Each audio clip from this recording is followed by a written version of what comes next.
Kasih Yesus indah-indah, oh indah. Kasih Yesus indah-indah, oh indah. Kasih Yesus indah-indah, oh indah. Kasih Yesus indah-indah, oh indah. Lebih indah dari pelangi, lebih indah dari bintang di langit, lebih indah dari bunga di padang, oh Yesusku.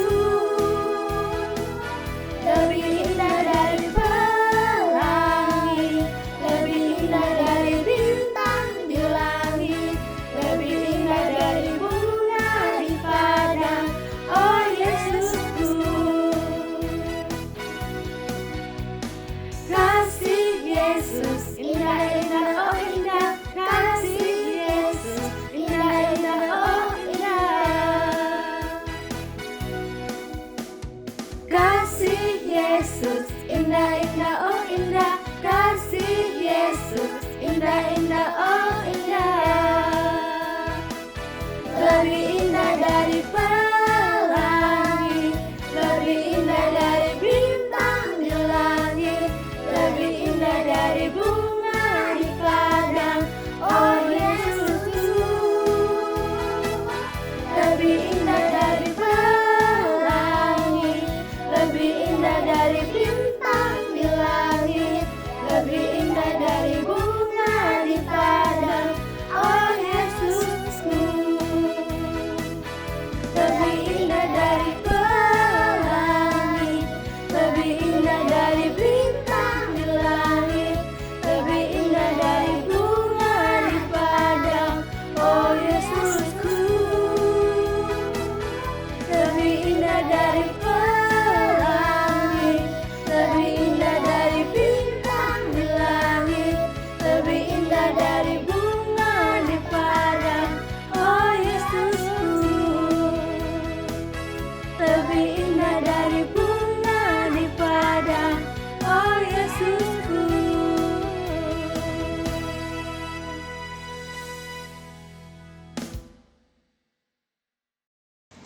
Teman-teman, mari kita berdoa. Dalam nama Bapa dan Putra dan Roh Kudus. Amin. Tuhan, sekarang kami akan melakukan acara BIA. Lindungilah kami dalam acara ini dari awal hingga akhir. Semoga setiap kegiatan dalam acara BIA ini dapat bermanfaat dalam kehidupan sehari-hari. Demi Kristus, Tuhan dan pengantara kami. Amin. Dalam nama Bapa dan Putra dan Roh Kudus. Amin. Halo adik-adik semua di rumah, apa kabar semuanya? Semoga baik-baik aja ya. Perkenalkan, nama saya Anya dan ini teman saya Cici Wina dari Presidium Junior Maria Immaculata. Salam kenal semuanya. Nah, Ci, hari ini kita di sini mau ngapain ya? Hari ini kita mau bina iman online bareng nih. Semoga adik-adik yang ada di rumah tetap sehat selalu ya. Dan jangan lupa 3M. Memakai masker, menjaga jarak, dan mencuci tangan. Oh iya, sekarang kan bulan Oktober. Biasanya di bulan ini kita melakukan doa rosario bersama di lingkungan masing-masing. Bener nggak, Anya? Nah, itu betul banget. Tapi karena kondisi saat ini yang sedang di tengah pandemi dan kita semua harus menjaga jarak atau social distancing, sehingga kita tidak bisa berkumpul bersama untuk berdoa rosario di lingkungan. Betul, Anya. Untuk saat ini kita tidak bisa bersama. Namun bukan berarti kita tidak berdoa. Kita masih bisa berdoa rosario di dalam keluarga. Dengan begini, kita bisa semakin dekat dengan keluarga kita sendiri. Nah, itu benar. Oh iya, apakah ada yang sudah berdoa rosario bersama keluarga di rumah? Wah, kalian hebat sekali ya. Kalian hebat-hebat ya. Mungkin beberapa dari kalian udah tahu apa itu rosario. Mungkin udah pernah melakukan doa rosario. Tapi kalian kebayang gak sih bulan rosario itu berawal dari kejadian apa? Nah, pada penasaran kan? Daripada penasaran, yuk kita kasih tau aja, Ci. Gini adik-adik, rosario itu adalah doa untuk Bunda Maria, Mama dari Yesus. Dan ternyata bulan ini adalah bulan rosario loh. Bulan Oktober, tepatnya tanggal 7 Oktober. Iya, jadi tanggal 7 Oktober yang lalu merupakan pesta perayaan Santa Maria Ratu Rosario. Dulu pada 7 Oktober 1571 di Lepanto, ada perang antara tentara Kristen dan tentara Turki. Tentara Turki ini kepengen banget untuk memperluas kerajaannya sampai ke Eropa. Tapi kan jumlah tentara Turki itu banyak banget ya, bahkan sampai melebihi jumlah tentara Kristen. Makanya, Paus Pius kelima mengajak semua anggota gereja untuk berdoa rosario membantu tentara Kristen saat perang dengan tentara Turki. Nah, karena kekuatan doa rosario inilah, tentara Kristen mampu mengalahkan tentara Turki. Wah, hebat banget gak sih, Ci? Keren banget, bahkan tentara Turki sampai kewalahan dan akhirnya menyerah karena tentaranya banyak yang gugur. Nah, makanya hari kemenangan inilah ditetapkan sebagai pesta perayaan Santa Maria Ratu Rosario oleh Paus Gregorius ke-13 sebagai ucapan syukur atas bantuan Bunda Maria selama masa perang. Betul banget, Anya. Awalnya tuh pesta ini hanya diadakan di beberapa gereja yang mendedikasikan altarnya untuk didoakan kepada Bunda Maria. Tapi pada akhirnya perayaan ini disebarluaskan ke seluruh dunia.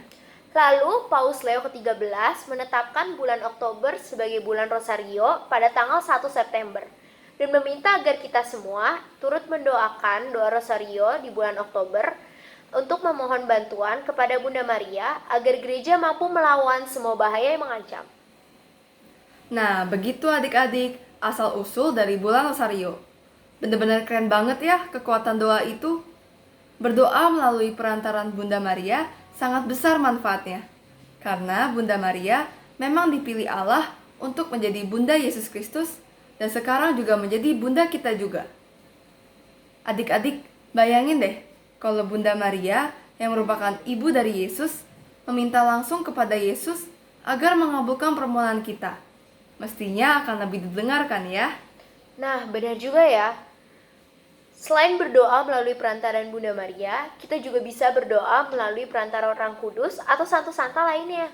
Contohnya seperti Santo Ambrosius yang merupakan pelindung gereja kita, atau santo-santa yang sudah dipilih sebagai nama baptis kita. Hubungan kita dengan santo-santa adalah saudara seiman, karena kita memiliki kepercayaan yang sama, yaitu kepercayaan kepada Kristus dalam gereja Katolik. Oleh karena itu, boleh dong kita meminta bantuan kepada para orang kudus untuk turut mendoakan bagi kita juga. Selain minta didoakan, harusnya kita juga berusaha untuk meneladani sikap hidup mereka, yaitu Bunda Maria, Santo Ambrosius, atau santo-santa yang lain, supaya kita juga bisa meraih kekudusan seperti mereka. Iya, setuju banget, Ci. Nah, balik lagi ke doa Rosario. Bagaimana? Kalian penasaran gak nih cara mendoakan Rosario itu bagaimana sih? Yuk ikuti penjelasan Kak Vina. Halo adik-adik. Kalian tahu nggak di doa Rosario itu ada doa apa aja sih? Iya betul, ada doa Salam Maria, Bapa Kami, terus apa lagi? Kemuliaan, terpujilah, dan yang panjang itu loh. Iya, aku percaya, atau syahadat para rasul. Nah, adik-adik bisa nggak doain itu semua? Wah, hebat, pada bisa ya. Hah? Ada yang nggak bisa juga? Nggak bisa doa apa tuh? Doa Salam Maria. Oh, doa Bapa Kami juga ada. Kemuliaan. Terpujilah juga. Aku percaya. Kepanjangan ya? Oke, nanti abis ini minta diajarin mama papa ya. Karena minggu depan kita bakal ada doa Rosario bareng loh. Siapa di sini yang suka doa Rosario? Wah, ada banyak ya yang suka doa Rosario. Sekarang kita ambil yuk Rosario kita. Yang gak punya, minjem sama mama papa dulu ya. Oh iya, kakak mau nanya deh. Adik-adik tahu gak doa Bapa Kami itu diajarkan oleh siapa? Hayo, biar online bulan September loh. Iya betul, diajarkan oleh Tuhan Yesus sendiri. Kalau doa Salam Maria itu merupakan doa yang diucapkan malaikat ketika mengunjungi Bunda Maria. doa Salam Maria juga merupakan doa permohonan kita supaya Bunda Maria mau berdoa bersama-sama dengan kita.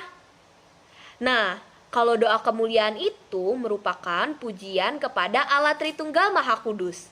Ada yang tahu gak Allah Tritunggal Maha Kudus siapa? Iya, Allah Bapa, Allah Putra, dan Allah Roh Kudus. Terus ada terpujilah. Nah, terpujilah itu doa kita memuji keluarga kudus. Ayo, keluarga kudus siapa? Tuhan Yesus, Bunda Maria, dan Santo Yosef. Wah, hebat-hebat ya. Nah, kalau doa syahadat itu adalah doa pengakuan iman kita sebagai orang Kristen atau pengikut Kristus. Dan tugas kita adalah mengasihi Tuhan dan mengasihi sesama kita. Nah, untuk berdoa rosario, yuk kita mulai, kita lihat rosario kita. Nah, doa rosario itu dimulai dari doa syahadat atau doa aku percaya. Terus kita naik nih satu butir lagi. Di butir yang ini kita berdoa kemuliaan, memuliakan tadi siapa? Allah Tritunggal Maha Kudus. Terus doa apa lagi? Terpujilah untuk memuji keluarga kudus. Dan untuk menyapa Bapa, doa Bapa kami.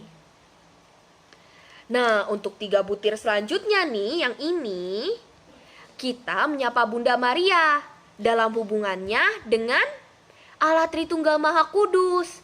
Yang pertama adalah Bunda Maria dengan Allah Bapa. Di sini Bunda Maria dengan Allah Putra, dan di sini adalah Bunda Maria mempelai Roh Kudus. Nah, untuk secara keseluruhannya nih ada 50 butir Salam Maria kita sebutkan. Nih, kakak punya istilahnya. Setiap hari kita kan biasanya ketemunya mama karena papa harus kerja. Maka selama 10 kali kita menyapa mama kita, atau selama 10 kali ini kita menyapa Bunda Maria dengan berdoa Salam Maria. Kemudian di butir yang ini nih, kan setelah 10 ada 1 butir yang terpisah. Nah, di butir yang ini kita andaikan saja saat hari libur di mana papa kita tidak bekerja. Nah, di sini kita menyapa Bapa dengan berdoa kemuliaan, terpujilah, dan Bapa kami. Jangan lupa kita ceritain peristiwa-peristiwa yang terjadi selama ini dengan menceritakan peristiwa-peristiwa yang ada di doa rosario. Ada peristiwa apa aja? Peristiwa gembira, sedih, terang, dan mulia. Iya, jadi kita menceritakannya di sini. Begitu pula selanjutnya sampai ada 50 kali kita berdoa Salam Maria. Oke? Dan menceritakan 5 peristiwa. Adik-adik, kita berdoa rosario bukan cuma untuk memohon terus ya. Kayak aku pengen ini, doa rosario. Aku pengen ini, doa rosario. Bukan begitu. Tapi justru dengan berdoa-doa rosario tiap hari, kita makin bisa bersahabat dan mencintai Tuhan. Karena dengan berdoa rosario, sama aja nih kita menemani Bunda Maria untuk mengikuti peristiwa-peristiwa Tuhan Yesus. Nah, dalam doa rosario kan ada 4 peristiwa tuh.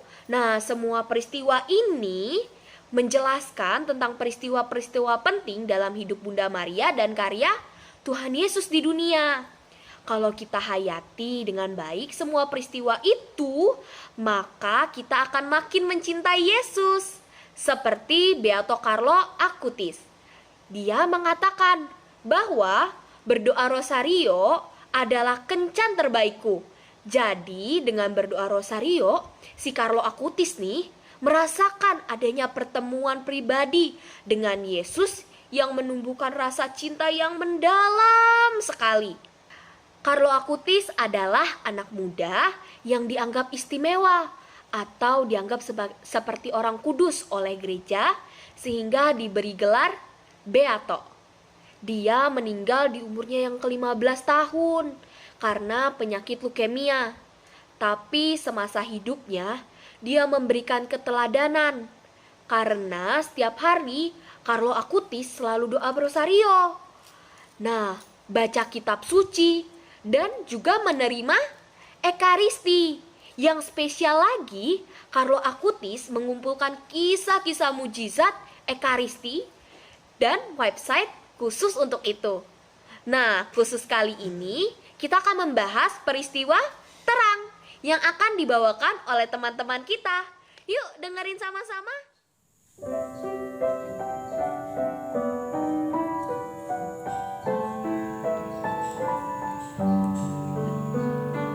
Ya namamu Maria, Bunda yang kucinta,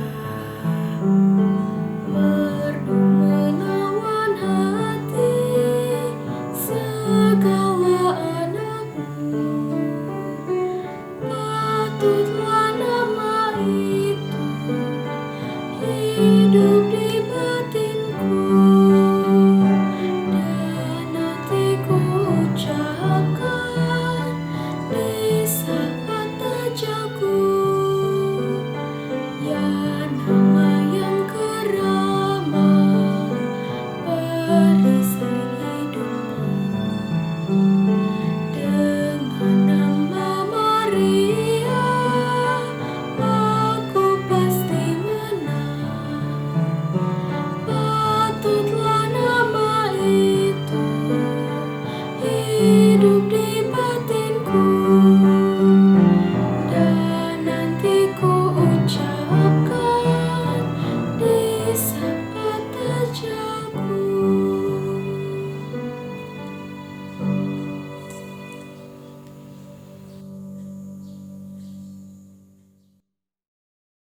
Halo teman-teman, peristiwa terang dalam doa Rosario ada 5. Sebelumnya, perkenalkan, aku Abi, mau menjelaskan peristiwa terang yang pertama. Peristiwa terang yang pertama adalah Yesus dibaptis di sungai Yordan oleh Yohanes Pembaptis. Nah, saat itu Yesus turun ke sungai. Lalu Yohanes membaptis Yesus. Setelah dibaptis, tiba-tiba langit terbuka. Terlihatlah Roh Allah merupai burung merpati turun ke atas Yesus. Terdengarlah suara dari langit, "Inilah anakku yang kusayangi. Kepadanya lah aku berkenan." Nah, kisah tentang peristiwa tadi kita bisa lihat di Injil Matius 3 ayat 16 sampai 17. Begitu kisah peristiwa terang yang pertama. Sekarang kita mau mendengarkan peristiwa terang yang kedua. Silakan Kak Naya. Halo adik-adik, aku mau tanya deh, kira-kira kalian tahu tidak peristiwa terang atau peristiwa cahaya yang kedua dalam doa Rosario? Iya, bener banget. Peristiwa terang atau peristiwa cahaya kedua dalam doa Rosario adalah Yesus menyatakan dirinya dalam pesta perkawinan di Kana. Pada pesta perkawinan di Kana, tuan rumah atau penyelenggara pesta kehabisan anggur. Padahal, anggur adalah minuman andalan yang harus selalu ada dalam sebuah pesta perkawinan di Israel. Mengetahui hal tersebut, Maria yang merupakan ibunda Yesus meminta Yesus untuk melakukan sesuatu. Yesus pun memanggil para pelayan yang ada di dalam pesta tersebut dan meminta mereka untuk membawa tempayan-tempayan dengan air di dalamnya. Kemudian, Yesus mengubah air-air tersebut menjadi anggur yang sedap dan siap untuk dinikmati.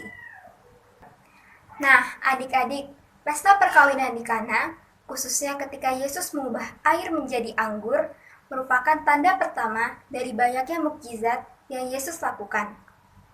Melalui mukjizat ini, Yesus menyatakan dirinya dan murid-muridnya pun percaya kepadanya. Halo teman-teman, namaku Niko. Kali ini aku akan menjelaskan sedikit tentang peristiwa cahaya yang ketiga. Teman-teman tahu nggak sih peristiwa cahaya yang ketiga itu apa? Iya, benar. Peristiwa cahaya yang ketiga itu adalah Yesus memberitakan kerajaan Allah dan menyerukan pertobatan. Ceritanya tentang apa sih? Ceritanya, Yesus mau mulai memberitakan kerajaan Allah ke orang-orang. Tapi sebelum itu, dia mencari dan memanggil murid-murid yang mau mengikuti dia. Nah, habis ketemu murid-muridnya, Yesus pergi berkeliling di Galilea dan mengajar dalam rumah-rumah ibadat dan memberitakan Injil Kerajaan Surga. Selain itu, Yesus juga melakukan mujizat dengan menyembuhkan orang-orang di sana loh. Keren kan? Teman-teman, peristiwa ini bisa kita lihat di Matius 4 ayat 17 dan 23. Sekarang, yuk kita dengarkan peristiwa berikutnya. Halo teman-teman, aku Kesha. Sekarang aku akan menceritakan kepada kalian kisah terang yang keempat, yaitu Yesus menampakkan kemuliaannya di atas Gunung Tabor. Yesus mengajak ketiga muridnya, yaitu Petrus, Yakobus, dan Yohanes untuk pergi bersamanya ke gunung yang sangat tinggi sekali. Sesampainya di puncaknya, Yesus berubah. Wajahnya bersinar sangat terang, seperti matahari, dan pakaiannya putih bersinar. Lalu, tampaklah Musa dan Elia sedang bercakap-cakap dengan Yesus. Melihat hal itu, Petrus ingin membuat kemah untuk mereka. Tiba-tiba, datanglah awan menuju ke mereka. Dan dari dalam awan itu, terdengarlah suara yang berkata, "Inilah anakku yang kukasihi, kepadanyalah aku berkenan, dengarkanlah dia." Mendengar hal itu, ketiga muridnya pun tersungkur dan sangat ketakutan. Mau mendengar peristiwa terang yang kelima? Yuk kita dengarkan. Teman-teman, pada hari ini saya akan menjelaskan tentang peristiwa terang yang kelima, yaitu Yesus menetapkan Ekaristi. Pada saat petang menjelang perjamuan malam, Yesus bersama murid-muridnya mengadakan perjamuan terakhir, yaitu Kamis Putih. Ini merupakan perjamuan Yesus bersama murid-muridnya. Oleh karena itu, pertama-tama Yesus mengambil roti, mengucap syukur, lalu memberikannya kepada murid-muridnya seraya berkata, "Ambillah, inilah tubuhku." Sesudah itu ia mengambil cawan, mengucap syukur, lalu memberikannya kepada murid-muridnya seraya berkata, "Inilah darahku yang ditumpahkan bagi banyak orang." Diambil dari Markus 14 ayat 22 sampai 24. Demikianlah penjelasan dari peristiwa terang yang kelima. Halo Abimanyu, bagaimana Bina Iman online hari ini? Bagus, Kak. Kenapa? Karena tadi dijelaskan tentang sejarah Rosario. Selama ini aku nggak tahu sejarahnya. Iya betul, kakak juga jadi belajar tentang doa Rosario dan sejarahnya. Hebat ya kekuatan doa itu? Memang dulu kakak pernah belajar Bina Iman. Iya, dulu waktu kecil. Nah, coba kita lihat ya betapa hebatnya doa Rosario bisa mengalahkan peperangan. Tapi kita sekarang nggak perang, Kak. Rosario itu tidak hanya pada saat perang, tapi juga pada saat kita sedang dalam keadaan kesulitan. Perang melawan COVID-19 ya, Kak? Nah, iya, itu salah satunya. Maksud kakak, Rosario itu merupakan doa yang ampuh, karena Rosario sudah terbukti dalam sejarah. Selain itu, juga dari pengalaman kita sehari-hari. Memang kakak punya pengalaman? Punya. Kalau misalnya kakak sedang kesulitan, sedang sedih, kakak mencoba untuk bisa doa Rosario. Kan kakak juga tentara Maria yang disebut legioner. Kok tentara, Kak? Iya, tentara yang senjatanya doa. Salah satunya doa Rosario. Rosario itu doa pada Bunda Maria, Kak. Bukan, kita berdoa kepada Tuhan lewat perantaraan Bunda Maria. Doa Rosario itu minta agar Bunda mendoakan kita pada putranya Tuhan Yesus. Jadi kita tidak berdoa pada Bunda Maria. Kita berdoa kepada Allah Bapa, Tuhan Yesus, dan Roh Kudus. 3 pribadi Allah yang disebut Tritunggal Maha Kudus. Jadi tugas atau peran Bunda Maria apa, Kak? Mendoakan kita semua kepada Tuhan. Bunda Maria baik sekali ya, Kak. Iyalah, makanya kita harus tekun berdoa. Juga doa Rosario. Aku suka ngantuk kalau doa Rosario. Aku juga sih suka ngantuk. Tapi kalau misalnya kita fokus dalam berdoa, kita pasti nggak akan ngantuk deh. Jadi kita harus membiasakan diri berdoa. Sudah, Kak. Aku juga suka memimpin saat doa gemati dalam doa malam. Oh iya, benar. Bagus itu. Berdoa bersama dalam keluarga. Membuat anak-anak tambah cerdas dan tambah beriman. Nah, adik-adik, mulai ya. Ayo, kita juga berdoa bersama keluarga, kakak, bersama papa, mama, adik, nenek, kakek, serta semua yang ada di rumah. Jangan lupa belajar dan jaga kesehatan. Sekian dulu Bina Iman sore ini. Saya Meta. Aku Abi. Sampai jumpa di lain waktu. Dadah. Tuhan memberkati. Bye-bye. Teman-teman, Bina Iman anak online kali ini sudah berakhir. Untuk mengakhirinya, marilah kita bersama-sama berdoa. Dalam nama Bapa dan Putra dan Roh Kudus. Amin. Tuhan, terima kasih atas penyertaan-Mu selama Bina Iman anak online kali ini. Kini kami mengetahui sejarah Rosario yang dapat menuntun hidup kami untuk selalu berhadap padamu. Tuntunkah kami supaya dapat meneladani hidup Beato Carlo Augustus yang semenjak anak-anak selalu rindu masuk rumah-Mu dan mencintai Ekaristi yang membuatnya untuk selalu peduli pada orang-orang di sekitarnya.